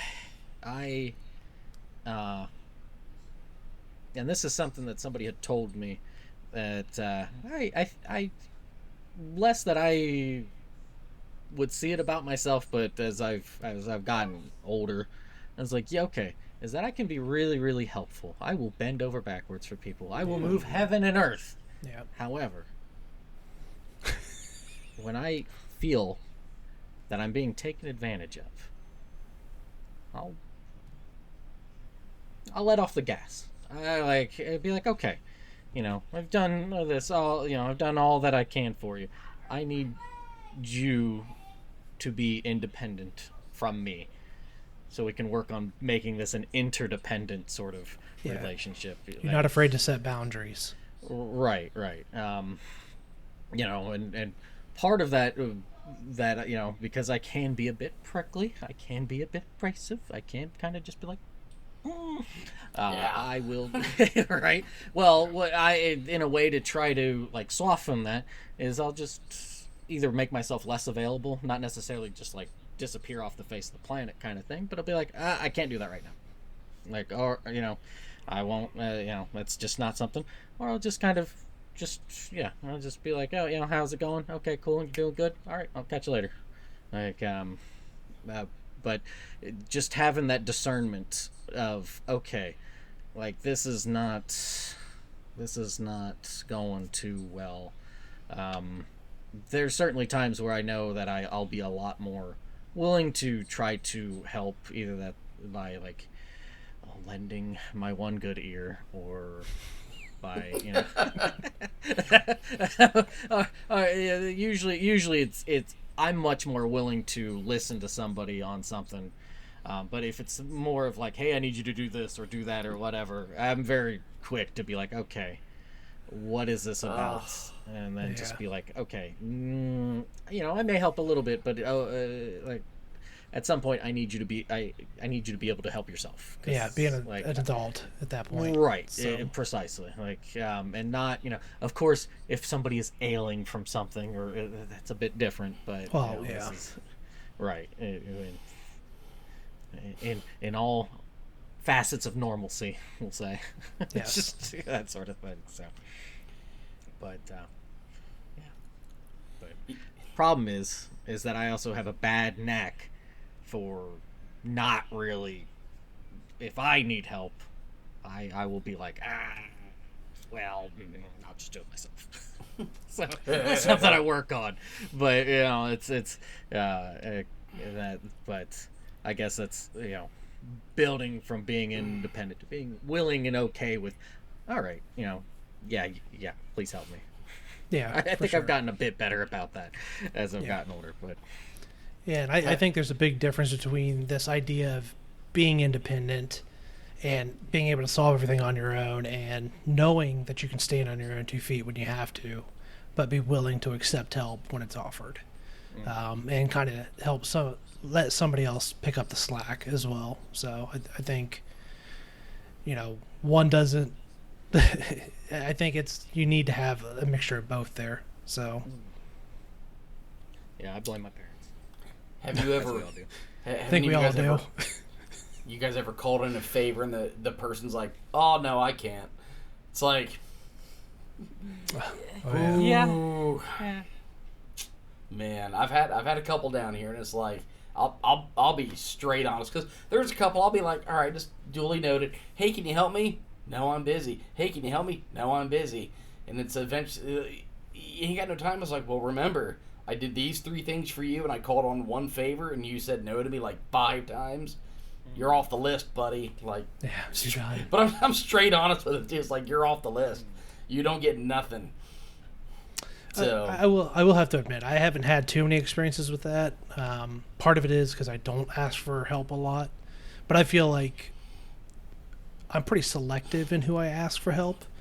It's going to be the people I know that are going to have my back, and I don't really have too many issues with it, luckily. So, what are you laughing about? I don't like the laughing going on here. nothing, man. It's just great. I just love everything. Love it all.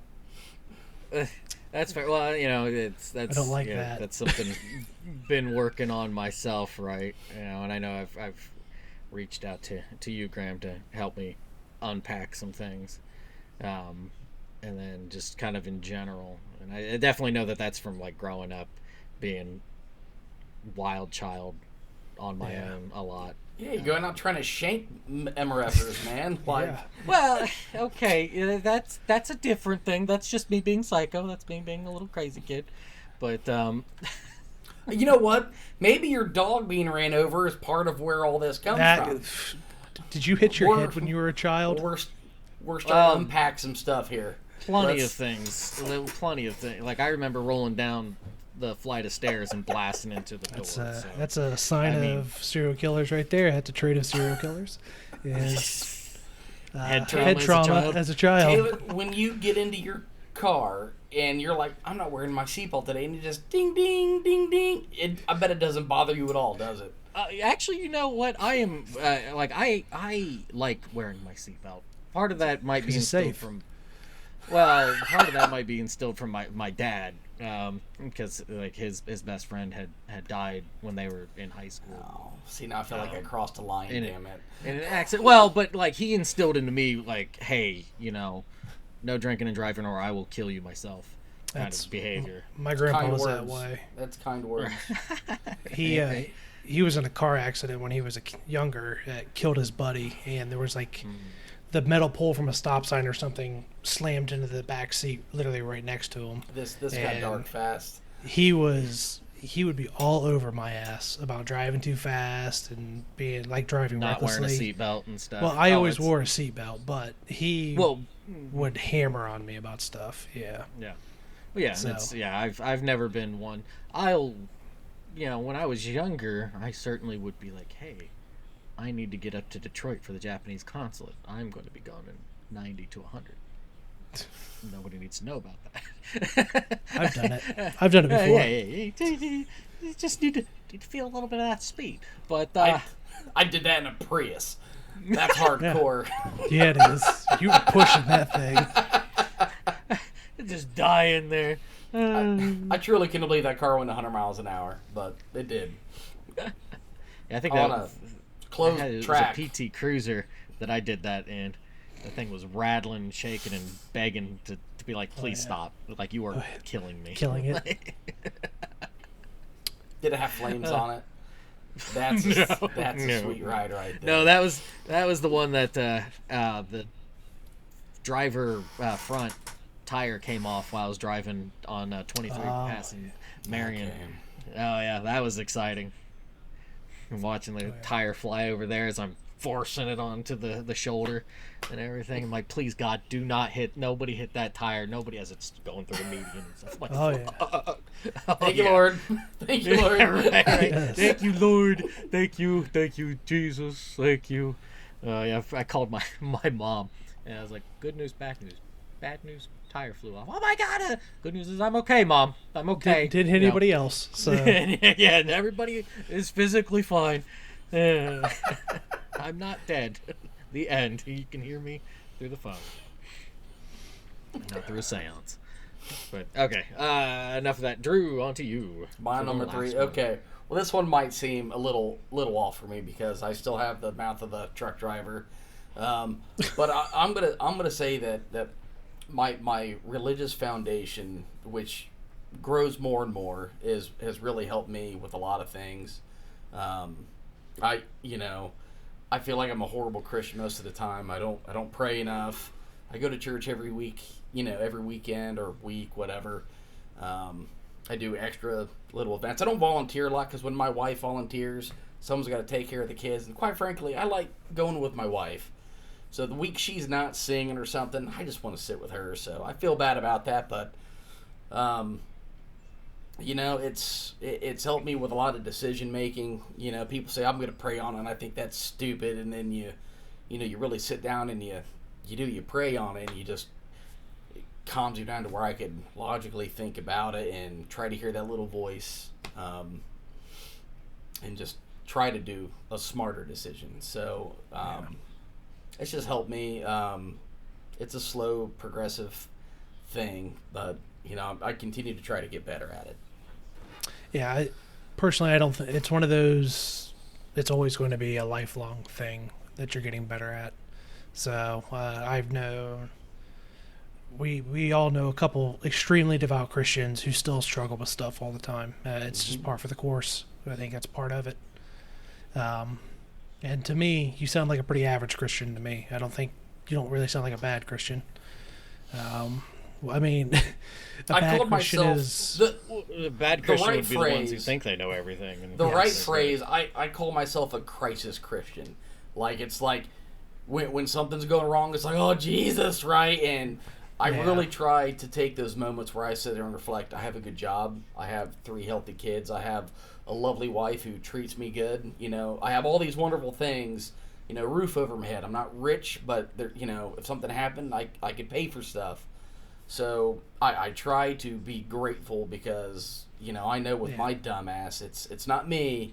That's allotted me circumstances in my life. It's I'm definitely getting help because I'm just a big idiot.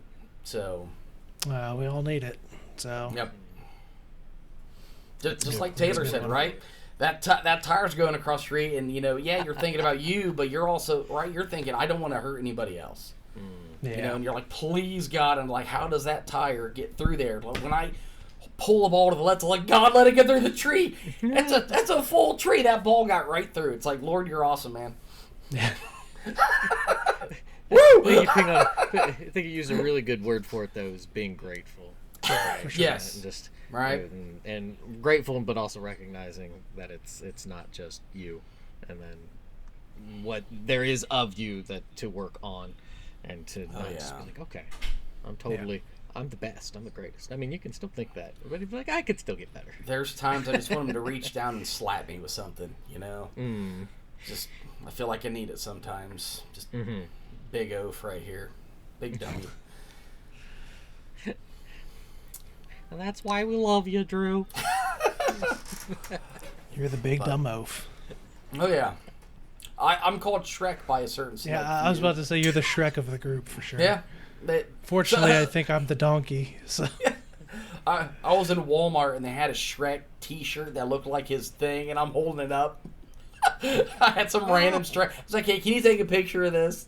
Seriously, I was like, "Yeah, I gotta send this to somebody." that's funny. I would say my third one is kind of a double-edged sword. I tend to be very rational and logic in my thinking. I tend to keep a pretty even keel, like you said earlier. I don't really get emotional about things, which I think is very good in a lot of circumstances I feel like emotion just adds a whole lot of variables to decision making or handling of situations that doesn't really need to be there. I think that's also why it makes me a better listener, because I'm kind of logically thinking through things and trying to put the puzzle together. And I say it's a double-edged sword because I've blocked off a lot of the emotional part of that, and I don't think that's really healthy either. I think it's got to be a mixture of both. You got to have that logical thinking, but there also are times in your life where you kind of have to let emotional thinking come in the sense of empathy and sympathy, and that's very emotion-driven. And it's one of the reasons I struggle with it so much is I can, on a logical level, I can understand where you're at and what you're doing. I cannot, on an emotional level, kind of meet you there, though. So, like, we can talk about the issue, and I can examine it logically and try to work through it. But if you're wanting me to reciprocate an emotion you're feeling with it, I cannot do that. I have a very hard time with that. So, like I said, it's a double-edged sword. I do like that, and a lot of it comes from just the rational thinking in the sense of keeping my cool. I don't let my emotions run high during a lot of situations.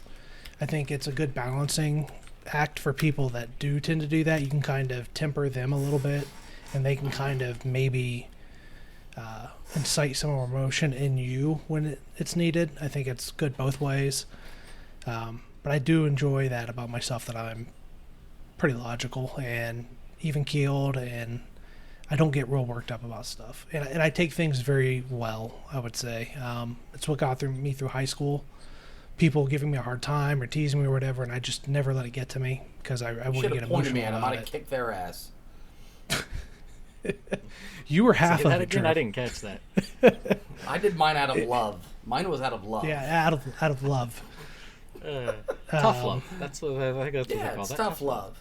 So yeah, I think there's a lot of situations just by taking the emotion out, you can handle it better. But that's not always the case.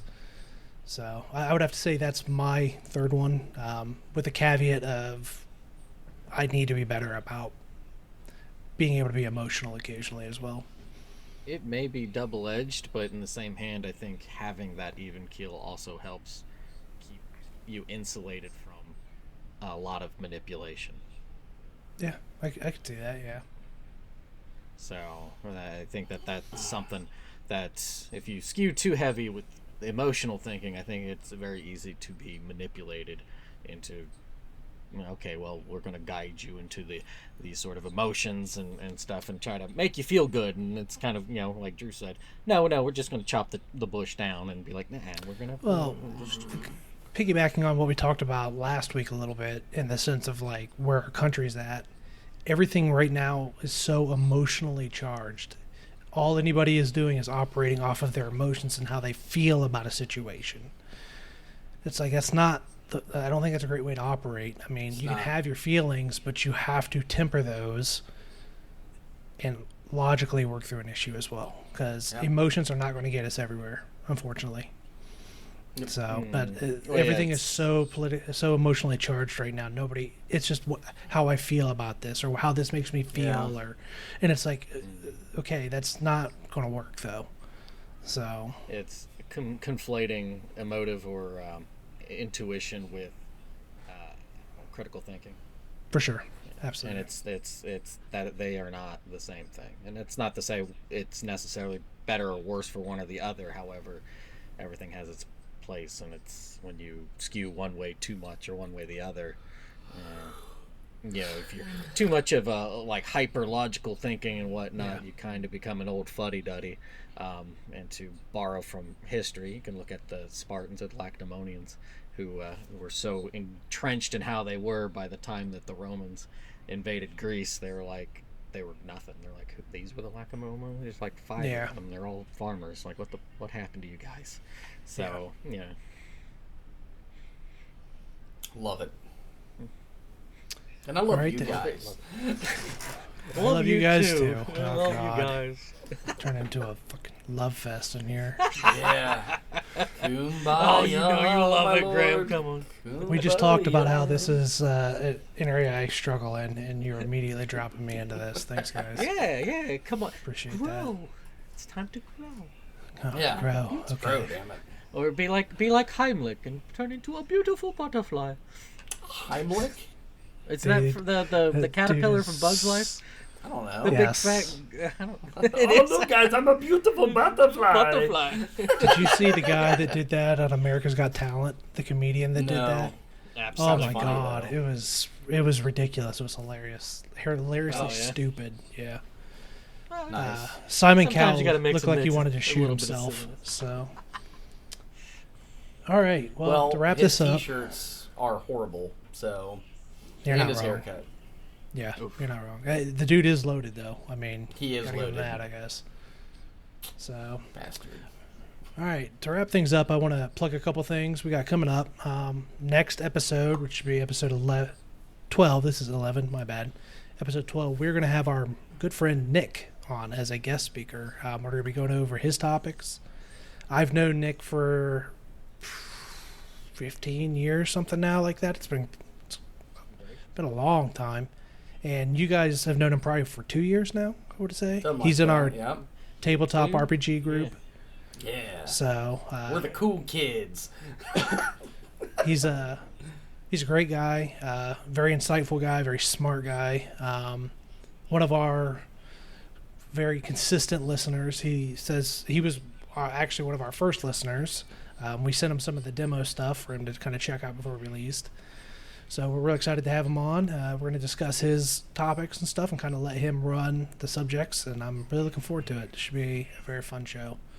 So that will be our next episode, episode 12. And then for a Life Around 40 podcast first, I guess the guest is a first as well. I shouldn't just say this is Way the only first. to diminish him right there. Right away, right off the bat. Had him, and then you brought him down. Right. Hey, I giveth and I taketh away. All right.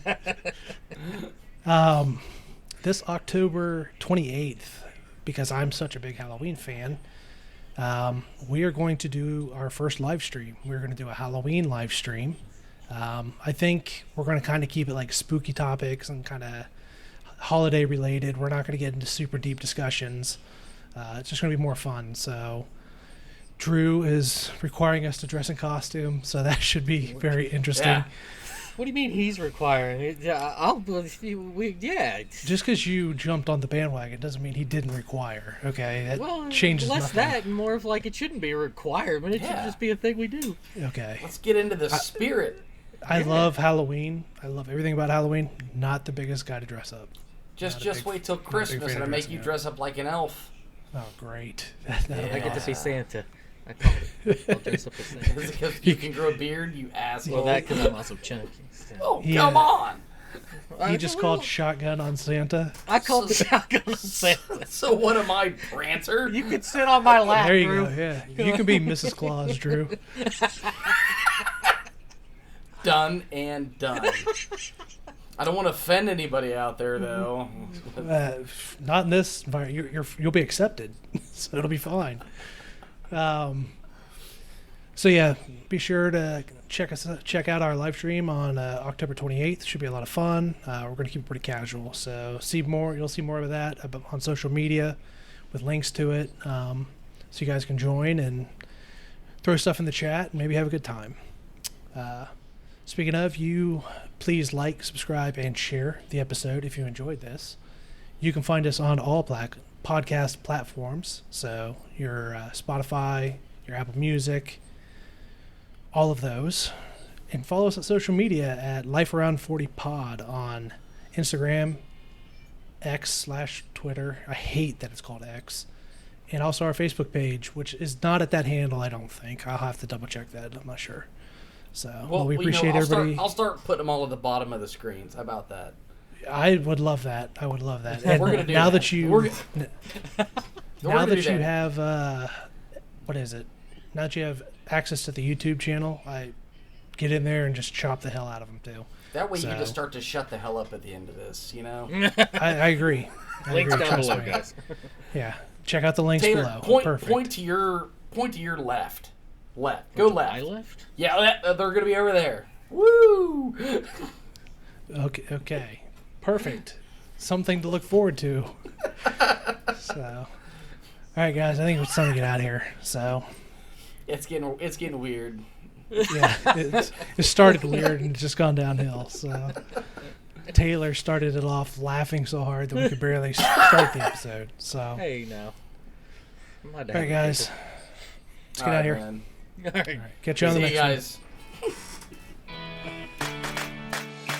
Hey, welcome to the show. With 340 something's ready to go.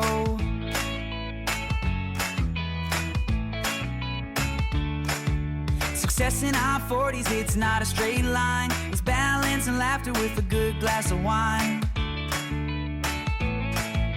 We measure up moments, not just dollar signs.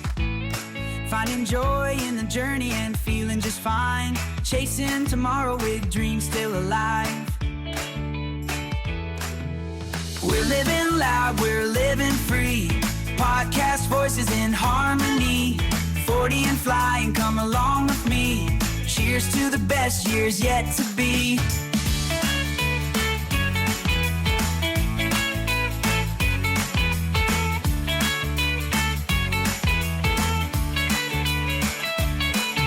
Remember our childhood pets, tails wagging free. Rover, Whiskers, Polly squawking with glee. We learned love and loss from a dog, cat, and bird. Shared stories on air, every laugh and every word. Those memories still shape our melody. We're living loud, we're living free. Podcast voices in harmony. 40 and flying, come along with me. Cheers to the best years yet to be.